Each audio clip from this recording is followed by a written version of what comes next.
Perkenalkan, nama saya Roy Mati Janingrum, Prodi Manajemen. Saya di sini akan mengerjakan UTS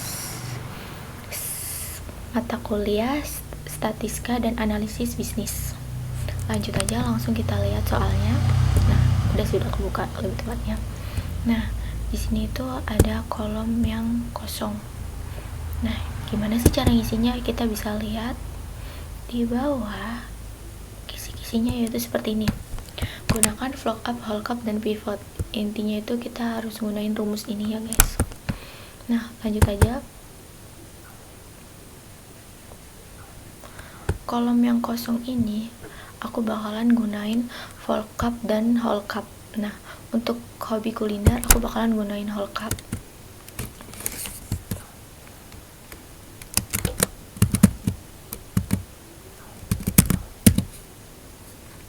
Buka kurung.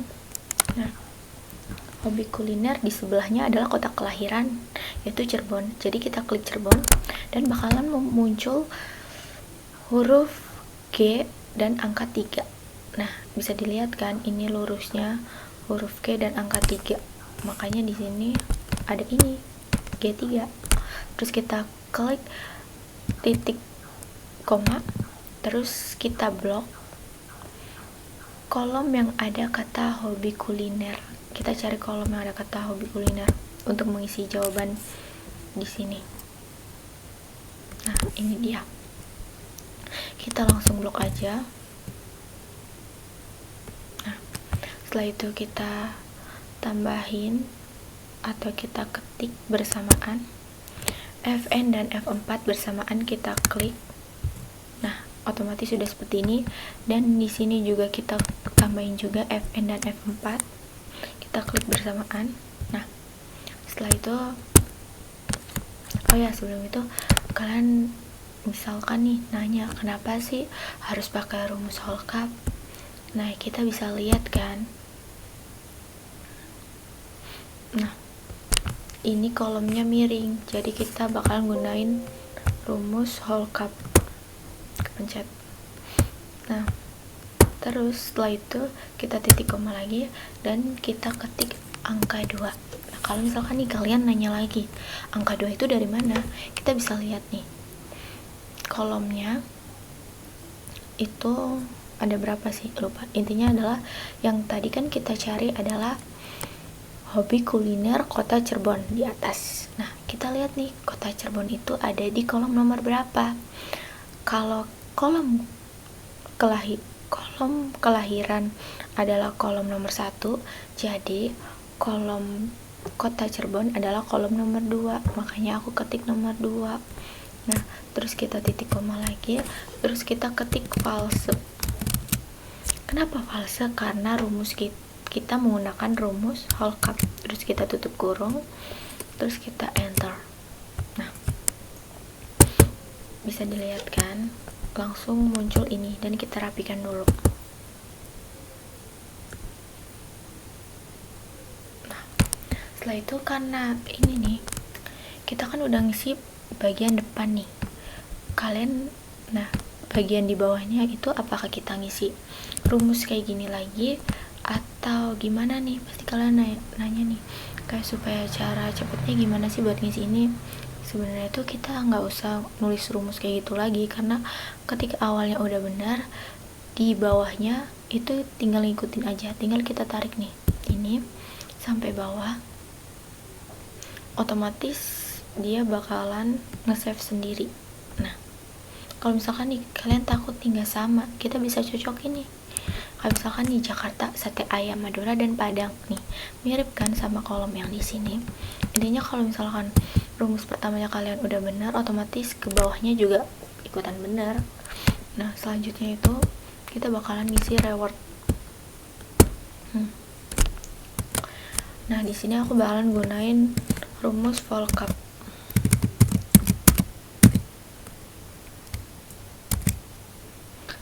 Kayak seperti tadi nih yang udah aku jelasin. Nah, ini reward di sebelahnya itu nilai UTS dan dia lurusnya huruf C. Tapi karena lookup ini di bagian nomor 3, jadi kita ketik C3. terus biasa titik koma dan kita blok. Cari kolom yang ada kata reward untuk menjawab kolom di atas. Nah, ketemu di sini. Kita blok dulu. Bentar. Nah, kita blok dulu. Setelah kita blok, seperti biasa nih, aku ketik ini. Tambahin Fn dan F4. Kita klik bersamaan. Bagian ini juga. Setelah itu titik koma angka 2. Pasti kalian bertanya-tanya nih, kok sama sih ngetiknya angka 2 lagi? Sebenarnya rumus ini tuh bukannya sama ya, tergantung kolom yang kalian cari itu ada di kolom nomor berapa. Kalau si reward ini dia ada di kolom nomor 2 karena nilai UTS itu dia kolom nomor 1 dan reward ini dia kolom nomor 2. Jadi aku ketik nomor 2 terus langsung titik koma dan 0. Kenapa 0? Karena kita menggunakan rumus whole cup. BTW ini tulisannya harusnya yang ada 2. Nah, ini baru benar. Nah, terus kita tutup kurung dan kita enter. Nah, bisa dilihat kan nilai UTS 60, dia bakalan ngedapetin reward lemari S. Sama 60 lemari S. Nah, berarti tinggal nih di atasnya itu menyesuaikan dan kita tarik ke bawah. Kalau misalkan rumus kalian benar sih, ke bawahnya juga bakalan benar ya. Nah, kayak misalkan nih contoh, kalian dapat nilai UTS 100, otomatis kalian bakalan mendapatkan sepeda listrik sesuai kolom di sini. Nah, setelah itu kita lanjut ke soal berikutnya. Nah, berapa persen yang lahir di bulan Mei? Nah, kita bakalan menggunakan rumus pivot table. Langsung aja kita pertama nih, kita blok dulu.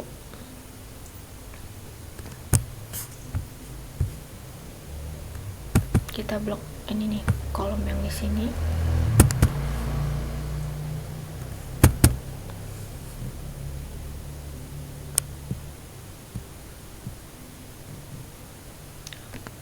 Setelah itu kita pencet insert. Nah, setelah nih ada dua pilihan, ada new worksheet dan exiting worksheet. Kalau aku sih lebih gunain exiting worksheet karena di sini tuh kita bisa milih kita mau nempatin kolomnya itu di mana. Kalau misalkan kita pencet new worksheet itu sesuai laptopnya sih. Kalau exiting worksheet itu sesuai kita. Nah, misal nih aku mau naro kolomnya itu di sini. Nah, udah, terus kita klik OK. Nah, pertanyaan itu berapa persen yang lahir pada bulan Mei? Berarti ini nanyain bulan kelahiran, terus kita klik bulan kelahiran. Nah, di sini cuma ada tulisan nama bulannya aja kan, nggak ada jumlah atau berapanya karena kan. Nah, kalau misalkan kalian mau ada jumlahnya, kita tinggal pindah ini bulan kelahiran, taruh di value. Otomatis bakalan kelihatan yang lahir pada bulan April dari data di atas itu 2 orang mahasiswa dan jumlahnya itu ada 31. Nah, di sini kan yang ditanya persen, jadi langsung aja kita ke rumusnya. Rumusnya itu ini nih, sama dengan, nah kalian ditanya apa nih? Di sini ditanya bulan Mei. Jadi nih, Mei itu lurusnya angka 4, jadi kita klik angka 4 dan kita bagi jumlah ini nih, jumlah keseluruhannya yaitu adalah di 31. Jadi kita klik 31 dan kita enter. Nah, otomatis muncul seperti ini. Kan pertanyaannya kan persen. Jadi langsung aja kita dijadiin persen.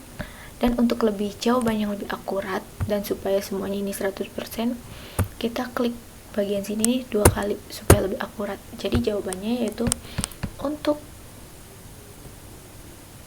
berapa persen yang lahir di bulan Mei adalah 12,90%.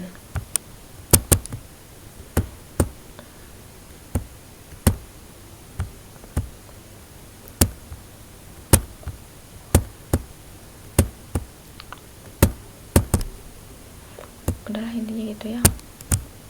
Lanjut ke soal berikutnya. Jelaskan perbandingan antara warna kesukaan putih dan hitam.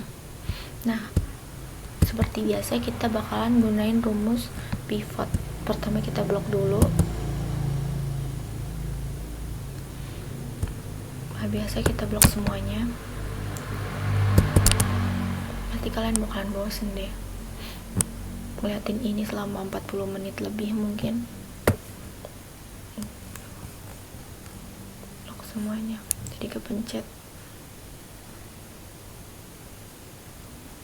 Nah, terus kita klik insert dan kita pilih pivot table. Seperti biasa aku bakalan milih exiting workscape.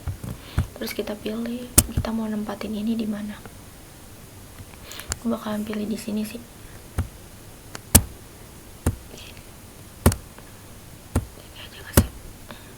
Terus kita klik OK. Nah, otomatis, nah kita kan nyarinya itu warna kesukaan, lebih tepatnya perbandingan warna hitam dan putih. Jadi kita klik warna kesukaan, kita taruh juga di value. Nah, kita bandingkan nih warna putih sama hitam. Sebenarnya udah kelihatan ya, yang warna kesukaan orang yang menyukai warna hitam ada 4 orang dari 31 anak, dan orang yang menyukai warna putih ada 7 mahasiswa. Ini 4 mahasiswa, ini 7 mahasiswa. Jadi kita bisa bandingkan nih, warna putih itu lebih unggul sih, lebih tepatnya. Tapi karena coba ya, kalau misalkan kita bandingkan nih berapa persen masing-masing dari mereka, tapi yang cuma hitam sama putih aja sih. Ini hitam, klik, kita bagi.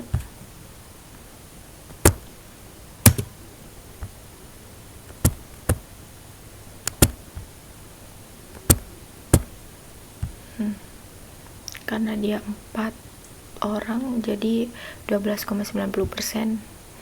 Nah, kalau warna putih ya, kita klik di sini, biasa rumusnya. Terus kita bagi lagi ya, dari keseluruhan ini. Enter.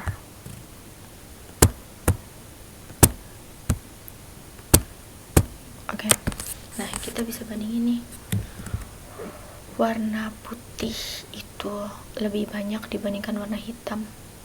Kalau warna hitam cuma 12,90%, atau dengan jumlah mahasiswa 4 orang, sedangkan warna putih yaitu 22,58% dengan jumlah mahasiswa 7 orang.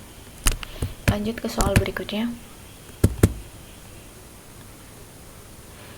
Berapakah kota kelahiran paling tinggi? Seperti biasa sih kita gunain rumus pivot table. Kota kelahiran paling tinggi ya.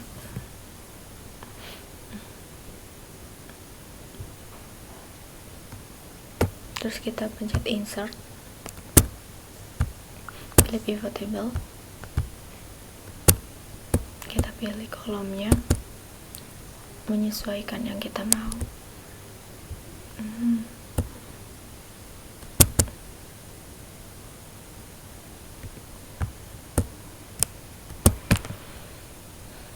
Klik OK. Kota kelahiran, jadi kita klik kota kelahiran, otomatis dia bakalan masuk ke rounds. Nah, untuk jumlahnya kita bisa taruh di value. Oke. Nah, kota kelahiran paling tinggi. Nah, kita bisa lihat nih, kota kelahiran paling tinggi yaitu ada di kota Cirebon. Nah, pertanyaannya itu, berapa persenkah kota kelahiran paling tinggi? Berarti seperti biasa kita menggunakan pembagian yang tadi. Kayak rumusnya itu sama dengan kita klik ini, terus kita bagi jumlah keseluruhannya itu 31. Kita klik enter dan kita jadikan persen. Nah, terus nih kita klik ini 2 kali supaya lebih akurat jawabannya. Jadi sih intinya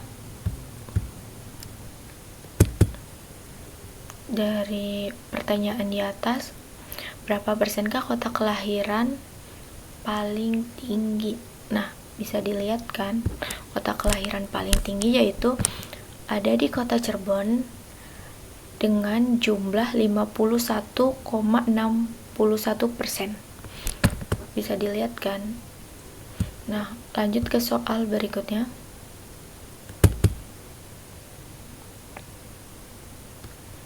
Nah, berapa persenkah jumlah nama siswa berawalan huruf D? Nah, seperti biasa nih, kita blok.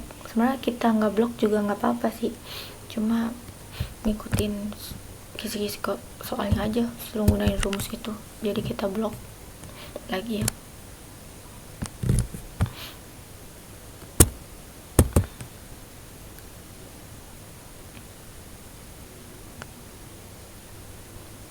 Kita klik insert, kita pilih pivot table dan kita exiting workset. Nah, lalu kita cari kolom yang sesuai.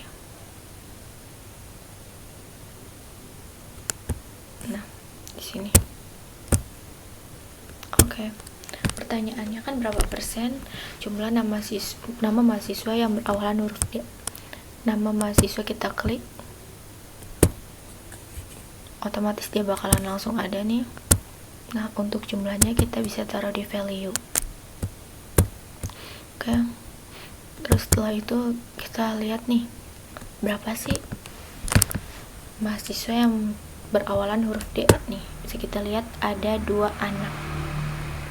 Langsung aja kita klik 2 di sini. Terus di bawahnya nih kita biasa sama dengan kita klik yang mau dibagi. Klik 2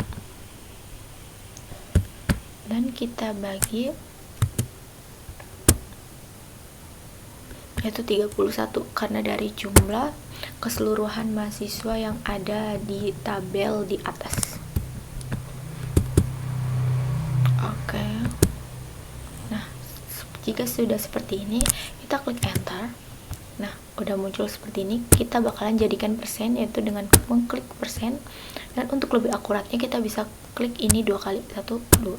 Nah, bisa dilihat kan berapa persen nama mahasiswa yang berawalan dari huruf D. Nah, bisa dilihat nih, jumlah mahasiswa yang berawalan huruf D itu 2 dengan jumlah, nah, dengan mendapatkan 6,45% dari 31 mahasiswa. Oke. Soal selanjutnya yaitu berukuran sepatu yang paling sedikit. Nah, kita bisa lihat nih, dari kolom ini kan kita nggak mungkin kan nyari tahu satu-satu. Jadi seperti biasa kita menggunakan pivot table. Pertama kita blok.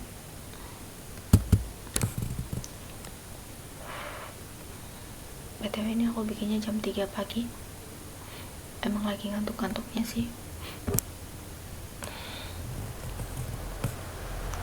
Udahlah, blok dari mana aja, yang penting di blok semuanya.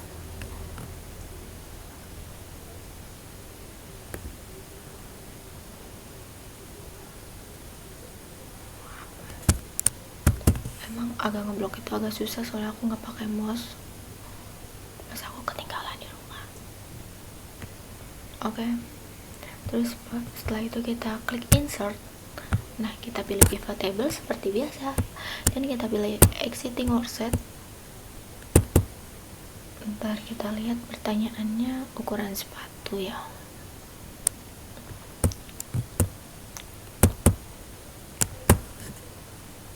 tempat di sini supaya sama kayak yang lain.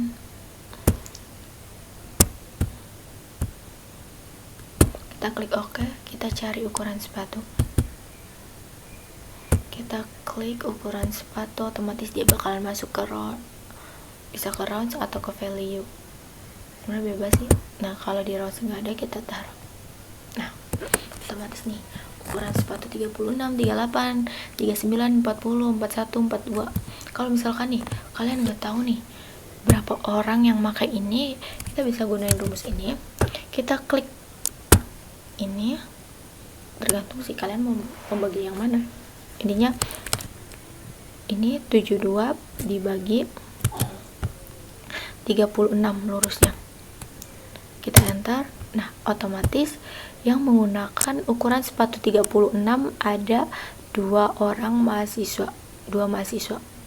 Lanjut.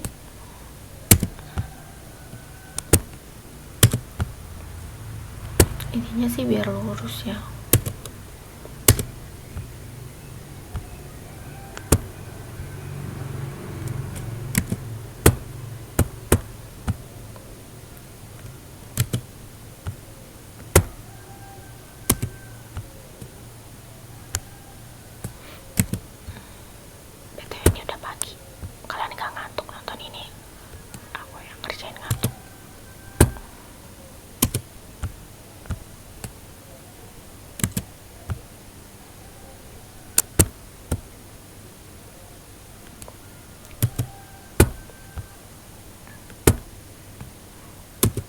Tapi sejujur sebenarnya nggak pakai ini juga nggak apa-apa nggak sih, karena kita kan nyari yang paling kecil. Sebenarnya udah kelihatan banget yang paling kecil itu yang mana kan, cuma karena buat gabut-gabut dan menambahkan waktu, ya udah aku kerjain aja. Nah, kita gunain sama dengan zoom untuk menjumlah mereka, terus kita blok ini. Oke. 31, karena emang jumlah mahasiswanya itu cuma ada 31 doang sih. Nah, dari pertanyaan di atas, ukuran sepatu yang paling sedikit, bisa lihat kan, ukuran sepatu yang paling sedikit yaitu ada di ukuran 36 dengan jumlah mahasiswa yang memakai yaitu 2 orang. Nah, ini nih. Terus lanjut ke soal selanjutnya. Sebenarnya aku tuh nggak hafal soalnya guys, walaupun aku sering ulang video, tek video ini, tapi aku nggak hafal soalnya. Berapa persen nilai UTS 100? Sebenarnya itu aku itu bingung nih di sini, karena di sini tuh kayak gimana ya, aku tuh ngiranya tuh kayak berapa persen mahasiswa yang mendapatkan nilai 100. Ternyata setelah diteliti lagi berapa persen nilai UTS 100. Jadi biasa kita gunain itu rumus pivot table, kita blok dulu.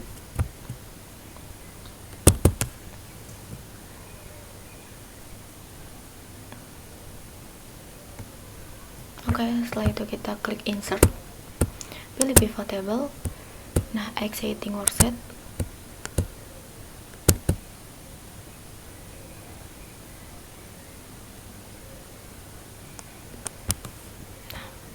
kita klik di sini, kita klik OK. Tadi pertanyaannya nilai, jadi kita nyari nilai UTS, kita klik, dia masuknya langsung ke value, kita taruh ke rounds juga supaya sama semuanya. Nah, kita langsung hitung aja ya.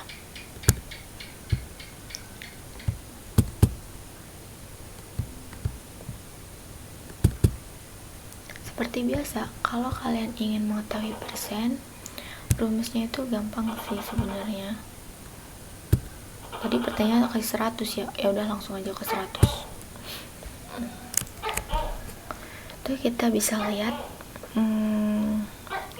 sama dengan kita klik 700 dan kita bagi ke jumlah keseluruhan ini nih. yaitu ada di 2515. Hasilnya itu 0,27 sekian. Kita jadikan persen dan kita klik ini 2 kali supaya lebih akurat. Nah, ini hasilnya dari berapa persen nilai UTS 100. Mana ya, kok ini gak gerak?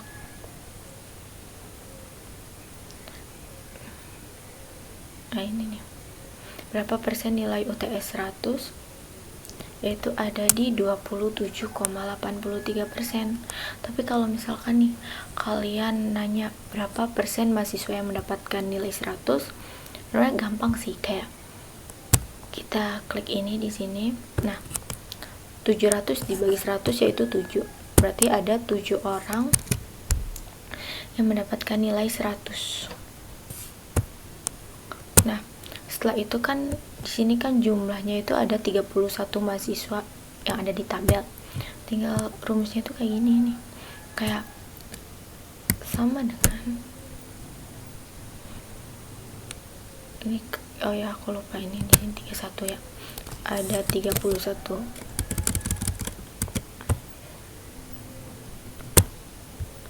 Bentar, ini kayaknya salah rumus. Kita klik di sini, kita tulis 31 karena emang ada 31 dan yang mendapat 100 itu cuma 7 orang aja nih dari tabel di atas. Nah, kalau misalkan nih pertanyaan kalian itu berapa persen mahasiswa yang mendapat nilai 100, ya ini jawabannya.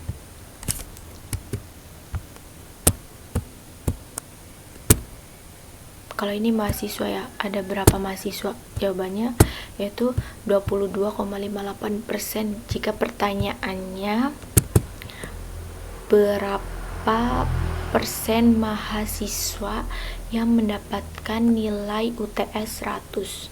Tapi kalau misalkan pertanyaannya seperti ini, berapa persen nilai UTS 100? Jawabannya tentu aja yang ini, yang pertama, yaitu 27,83%. Kenapa? Dari 700 dibagi 2515. Karena dia nanyanya berapa persen nilai UTS 100.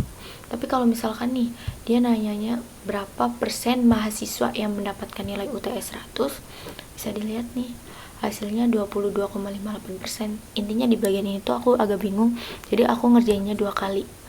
Intinya ya itulah. Udah, selamat menikmati videonya. Udah, bye bye. Udah malam, lihat aku ngerekam di jam 3:30 lah. Selesai. Bye bye.